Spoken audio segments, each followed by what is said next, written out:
Hello friends, today we're busting some of the biggest food myths you've probably heard and maybe even believed. So get ready to question everything you thought you knew about food. Let's dive in. Myth number 1, carbs are bad for you. Well, no, they're not. Carbs are our main source of energy for our body. And when we think about carbs, we think, I guess, things like pasta and rice and potatoes, those things that spike the blood sugar, but they also give you the energy you need and the fuel you need if you're someone that is who lives an active life. Now, if you're not, it's wise to have a lower carb diet if you're not very active. But if you are, and I'm not, so I try to lower my carb intake. It can be tough sometimes. I'm a veggie lover, but veggies also have carbs. Veggies or pulses, for instance, that have carbs in them that are not bad carbs as such, but you should be aware that they are on the higher scale when it comes to carb content, and that would be broccoli, which I was surprised by, carrots, kidney beans, and chickpeas. Now, I know everybody loves chickpeas, and I don't think people see that as a bad food, but it is on the higher end of the carb scale. So if you're trying to eat a low-carb diet, if your doctor has told you that you need to lower your carb intake, note that things like chickpeas and kidney beans, or be it healthy foods, are higher on the carb scale. Carrots, as I mentioned, also is high on the carb scale, but my understanding is that carrots are a great sugar regulator. Sweet potato, too, is high on the carb scale, but again, a sugar regulator if used in the right way. And I didn't mention fruit. Fruit obviously has some carbs in it. I think we all know bananas are high on the carb scale. It's a great source of potassium, obviously bananas, but if you are trying to avoid carbs, I think bananas, you should just cut them out. Apples is also high on the carb scale, and so is dried fruit. But again, all of those things I just listed are good for you. They're great. People put dried fruit in their oatmeal. It's a really good source of vitamins and gives you great energy. But if you're going to have those things, because they're higher on the carb scale, and you're trying to lower your carb intake, you need to consider what else you're going to eat for the rest of the day. If you're thinking of changing your diet, if you're thinking that you need to make a change in any way to live a longer and healthier life, you need to make some investigations into your needs, what your requirements are, depending on what your health issues are. Consult your doctor when you're making any changes. But all carbs are good as far as I'm concerned, and you need to keep yourself active. If you like carbs, if you enjoy eating carbs, lots of carbs, you should be very, very active. And if you're not, you should take some time to review where those hidden carbs are, where the sugars are as well in carbs, to make sure that you don't tip the scale. Myth number 2, you need to drink 8 glasses of water a day. Now, I know this is a myth that has been circulating for years.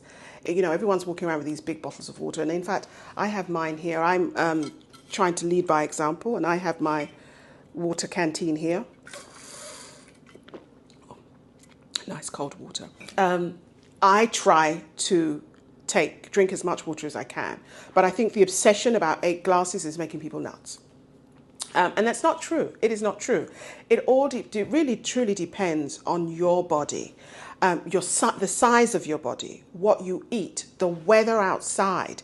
They all make a difference for your needs. I mean, if it's a very cold, chilly day, for instance, and you had like a cucumber salad, and you're doing a lot. If it's a cold, windy day and you're doing a lot of exercise, you might need to make sure you hydrate. It could be a hot, sunny day and you're just sitting out and doing nothing. You're still going to need to hydrate. It just depends. So there's more than one factor as to how much water you need to take in. I mean, I guess you could use 8 glasses of water as a measure to keep yourself on a regular sort of regimen on how much water you take in. But really, the best test, I think, is the pee test. Yes, the pee test. So your pee, urine, should be a very light colour, colourless if you can. It's not something I manage to do. If it's that, perhaps that might be TMI. So apologies if it is. But I think a light coloured pea is good. So if you attain a light coloured pea throughout the day, or it gets lighter and lighter and lighter throughout the day, you're taking in enough water. And I think that's all you need to be concerned about. And unless, of course, I suffer with cramp. That especially when I was imbibing in the alcohol. And that would give me cramp. I would become dehydrated. So that was a signal to my body that I needed to take in more water. So your body does signal. You've got to listen to your body about how much water you need to take in to ensure you stay hydrated. And I think it is a myth that 8 glasses is what you need, because sometimes you need more. But I think it is a good measure nonetheless. So although it's a myth, it's not a bad way to start. Myth number 3, microwaving your food kills the nutrients. Now that is not true. And I'm glad, because I use my microwave. I use it quite a bit. Now I actually thought this was true, and sometimes I felt guilty using my microwave, because many times when I'm cooking potatoes, the first thing I do, wash them, prick them, put them in the microwave and let them cook. When I make mashed potatoes, I cook them in the microwave and push them through a potato ricer, and I mash my potatoes. And that's it. That's all I need to do. It's the easiest way to make mashed potato. I don't have time for all that peeling and boiling and all that sort of stuff. I just microwave them, put them in the ricer, the skin stays in the ricer, and I am eternally grateful to that ricer. So if you've never done that before, and that's a tip I've shared before, so if you've been following me for a little while, you'd have heard this tip before. So yes, I am glad that cooking in a microwave is not an issue and doesn't kill nutrients. In fact, cooking in a microwave lessens the cooking out of nutrients, because if you can imagine, if you're cooking, say for instance broccoli, I also do my broccoli in the microwave, and asparagus, or they're all done in the microwave most of the time. I might put them in the microwave for a while to par cook them, and then I'll finish them off in a saute pan, just to make my life easier. But if you think about it, if you're cooking them in the microwave, it's cooking for a shorter period of time, so it has less time to cook out the nutrients. The more you cook food, the more you lose the nutrients. So cooking in your microwave is not a bad thing at all. The only bad thing, or the one bad thing that I know of microwaves, is standing in front of a microwave while it's cooking your food. Apparently that is not good for you. Especially if your microwave is like mine and it's eye level, standing in front of it while it's cooking, the small radiation waves, I think it is, radiation waves, can affect your eyes and create cataracts. I think you need to stand in front of the microwave for a considerable amount of time, but I cook a lot in my home, so I imagine a considerable amount of time could pass by when I'm stood in front of the microwave. So I actually don't have time usually to stand in front of the microwave when I'm cooking, because I'm too busy doing something else. I use the microwave to lessen the time I spend in the kitchen. So usually I pop something in, and let that cook, and while I'm doing something else. So perhaps I'm not in front of the microwave that much, so I'm glad I don't do that, and I will be more thoughtful about when I'm standing in front of the microwave to avoid doing that, because sometimes you're like, hurry up, hurry up, hurry up. So I'll try and avoid doing that. So yeah, cooking in the microwave is fine. Isn't that great? Myth number 4, frozen fruits and vegetables are less healthy than fresh. This too is another myth. Again, this is one I actually thought was a fact. I thought once you freeze it, somehow the nutrients escape. I don't know. Damaged? I thought maybe they damage the nutrients. Well, it's not necessarily true. Fruits and vegetables are usually picked at peak freshness when they're going to be frozen. And they are then quickly frozen, which means they're locking in that freshness. When you buy fruits and vegetables fresh, sometimes they are not as ripe, and other times they're overripe, right? Or they can become overripe. I'll have both frozen and fresh, because what I like to do is buy just enough fresh vegetable so that they don't get overripe or limp, depending on what it is. You know, there's nothing worse than some limp celery, which is, to me, feels useless. Although I will use it, put it in my stock, but I prefer to use fresh stuff.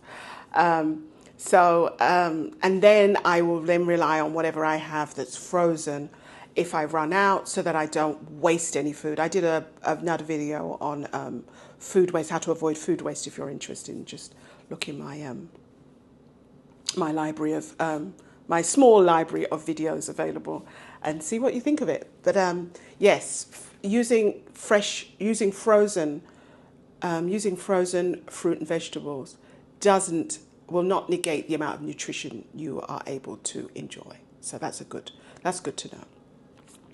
Myth number 5: brown eggs are healthier than white eggs.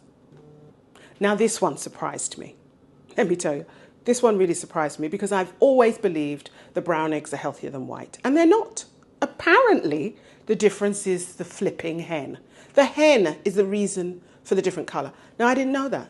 Now, I don't know. I have no idea why I thought brown was healthier. It may just be it's what I grew up eating. We always had brown eggs in the house. We avoided the white eggs. I have no idea why. None whatsoever. So, no idea. It's really weird when I think about it. It's just so strange. Apparently, brown feathered hens lay brown eggs, and white feathered hens lay white eggs. And that is it. They're the same. Not the same. They're different breeds of hens, hence the different colours of the eggs. The eggs, it doesn't make a difference. It doesn't necessarily determine the taste of the egg or the nutrition value. I am surprised. But I will still buy brown eggs. What's that about? What is that about? Maybe I need some help. I have no idea. I will not still. I have bought blue eggs, but that's because they just seem exotic. And I have no idea what colour feathers that hen has. So I need to investigate this some more. Myth number 6. Spicy food causes ulcers. Now again, here we go again. I was sure this was true. I was told this. People have told me this. Don't have too much spice, you'll get an ulcer. I cannot tell you the amount of times I think I've heard this in my lifetime, that if you eat too much spicy food, it will result in an ulcer. Can you imagine? It's not true. Bacteria causes ulcers, and so does some medications, but not spicy food. I know spicy food, I know it does have some benefits, depending on the spice and so on. But I was told that they cause ulcers if you eat too much spice. No, not true at all. So I'm glad to hear it. If you're a spicy food eater, I hope you are too. We can go on gaily eating our spicy food and not being concerned with it when it comes to ulcers anyway. And that's good, because I make spice blends. It's been a while since I've shared with folks on YouTube that I have my own small business, Diverse Dinners, and I am currently selling 3 different spice blends. And where are they? I should have them to show you. Hold on. And this is the Santa Maria rub. I have here the Caribbean curry seasoning, and then the smoky marita. Aren't they delightful? They are wonderful. They're very potent. They have no nasties in them, no fillers, nothing except the ingredients that are described on the ingredients list. And so this Santa Maria rub is also much like a, can you see it there? It's much like an all-purpose seasoning. This has salt.